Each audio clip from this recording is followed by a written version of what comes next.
আসসালামু আলাইকুম। Welcome to random learning platform. আজকে আমরা কথা বলবো অক্সিলারি ভার্ব নিয়ে এবং অক্সিলারি ভার্ব কত প্রকার কি কি। অক্সিলারি ভার্ব বলতে আমরা বুঝি be verb, to verb, have verb এবং মোডাল অক্সিলারি। এই অক্সিলারি ভার্বের মধ্যে পাশাপাশি এগুলা টেন্স অনুযায়ী প্রেজেন্ট টেন্স এবং পাস্ট টেন্সে গিয়ে কি বসে সেগুলো আমরা জানব। অক্সিলারি ভার্বের মধ্যে প্রথমেই আসি বি ভার্ব। বি ভার্ব বলতে আমরা জানি am, is, are, was, were, be, being, been।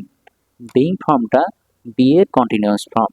এখন বি ভার্ব বলতে আমরা এই ভার্বগুলাকেই বুঝি সাধারণত।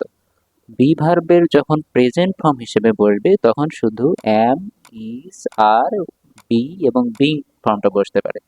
আর পাস্ট টেন্সে গিয়ে বি ভার্বের পাস্ট ফর্ম হিসেবে বসবে was এবং were। ওয়াজটা সিঙ্গুলার সাবজেক্টের পরে বসবে আর ওয়ার প্লুরাল সাবজেক্টের পরে বসবে। এবং বি ভার্বের পাস্ট পার্টিসিপল ফর্ম অর্থাৎ ভার্বের 3 নম্বর ফর্ম হিসেবে বিন বসে। এবার গেল বি ভার্ব। এরপর আমরা ডু ভার্ব। ডু ভার্ব বলতে ডু, ডাজ, ডিড এই তিনটাকে বোঝানো হয় এবং এই ডু ভার্বের মধ্যে প্রেজেন্ট ফর্ম হিসেবে ডু এবং ডাজ বসে। ডু ভার্ব বলতেই আমরা এই তিনটাকে বুঝবো। যখন প্রেজেন্ট টেন্সের বিষয়ে আসবে তখন ডু এবং ডাজ বসবে, পাস্টে গিয়ে ডিড বসবে। তারপরে আসি হ্যাভ ভার্ব। হ্যাভ ভার্ব বলতে আমরা জানি হ্যাভ, হ্যাজ, হ্যাড। তার মানে হ্যাভ ভার্ব বলতেই এই তিনটাকে বোঝানো হয়। যখনই হ্যাভ ভার্বের প্রেজেন্ট ফর্ম আসবে তখন হ্যাভ এবং শুধু হ্যাজ বসবে। হ্যাভটা ফার্স্ট পারসন এবং যত প্লুরাল সাবজেক্ট আছে তারপরে বসে, আর হ্যাজ যাবতীয় সিঙ্গুলার সাবজেক্টের পরে বসে। এরপরে এই হ্যাভ ভার্বের পাস্ট ফর্ম হচ্ছে হ্যাড। এরপরে আসি মোডাল অক্সিলারি। মোডাল অক্সিলারি বলতে আমরা জানি shall, should, can, could, will, would, may, might, must, dare, need, have to, has to, had to, ought to, used to, had better, would rather। এইগুলাকে আমরা modal auxiliary verb হিসেবে জানি। এখন কথা হলো এই সকল ভার্ব যখন সেন্টেন্সের মধ্যে আসে তখন যদি মূল ভার্ব বসে তখন সেগুলার কি ফর্ম বসবে। এই বি ভার্বগুলো যখন সেন্টেন্সের মধ্যে আসবে তখন সেন্টেন্স যদি অ্যাক্টিভ হয় তখন ভার্বের পরে আইএনজি বসবে।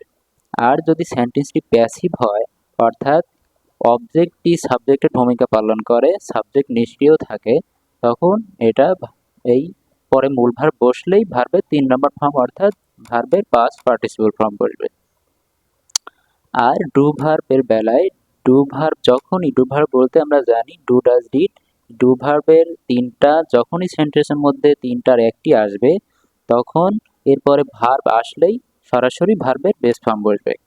এবং হ্যাভ ভার্বের এই তিনটি হ্যাভ, হ্যাজ, হ্যাড এই তিনটার যে কোনো একটা সেন্টেন্সের মধ্যে বসলেই ভার্বের 3 নম্বর ফর্ম অর্থাৎ ভার্বের পাস্ট পার্টিসিপল ফর্ম বসবে।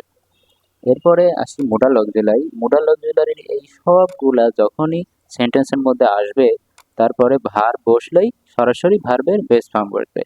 এই হলো অক্সিলারি ভার্বের যে শ্রেণীবিন্যাস এবং টেন্স অনুযায়ী সেগুলা কখন কিভাবে কি ফর্মে বসবে এবং এগুলার পরে ভার্ব আসলেই ভার্বের কোন ফর্ম বসবে সেগুলো সম্পর্কে আমরা সংক্ষিপ্ত ধারণা নিলাম। যে কোনো বিষয় যখন আমরা এক দৃষ্টিতে একটা চার্টের মধ্যে সবগুলা দেখতে পাই তখন এগুলোর মধ্যে যে কনফিউশন থাকে সেগুলো দূর হয়ে যায়। আমরা যখনই বিষয়গুলো এক চার্টে এক দৃষ্টিতে এক নজরে দেখলাম তখন এগুলার মধ্যে আর আমাদের কোনো কনফিউশন থাকলো না।